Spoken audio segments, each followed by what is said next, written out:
Jésus dit, « Dieu, en effet, n'a pas envoyé son Fils dans le monde pour condamner le monde, mais pour que le monde soit sauvé par lui.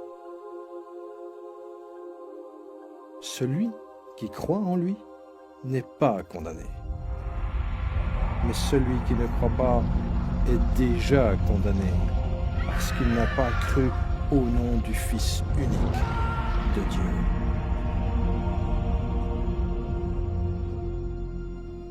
Jésus dit à la foule, « Celui qui écoute ma parole et qui croit à celui qui m'a envoyé a la vie éternelle, et il ne vient pas en jugement, mais il est passé de la mort à la vie.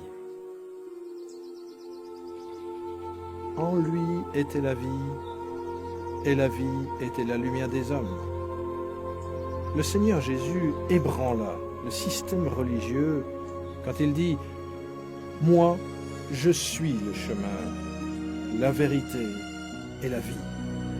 Nul ne vient au Père que par moi. »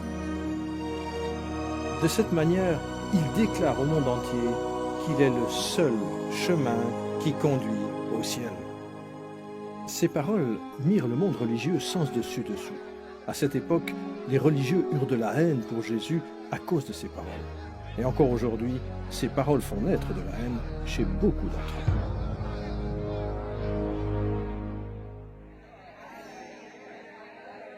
eux. Le ministère du Messie touchait à sa fin. Le prophète Daniel avait annoncé ce jour précis où le Messie entrerait dans Jérusalem, acclamé par le peuple en criant « Hosanna !» Mais Jésus savait qu'une semaine plus tard, il crierait « Crucifie-le !» Satan s'agitait pour inciter les chefs religieux à comploter pour faire mourir son plus grand ennemi. Après tout, c'est bien Jésus-Christ qu'il avait chassé du ciel, lui et ses anges. Les disciples étaient encore remplis d'enthousiasme après l'entrée triomphale de Jésus dans Jérusalem. Ils pensaient que Jésus serait bientôt roi. Mais pendant le repas de la Pâque, Jésus expliqua qu'il allait mourir, que son sang allait couler. Puis Jésus prit du pain et du vin comme un symbole de ce qui était sur le point d'arriver.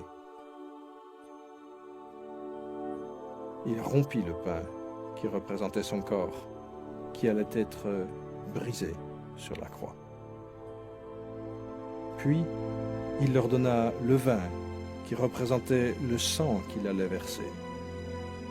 Ceci établit une pratique qui doit continuer jusqu'à sa seconde venue. Après le repas, Satan passa à l'action.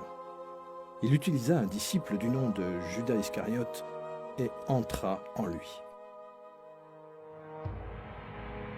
Ce qui suivit fit de Judas le plus grand traître de toute l'histoire.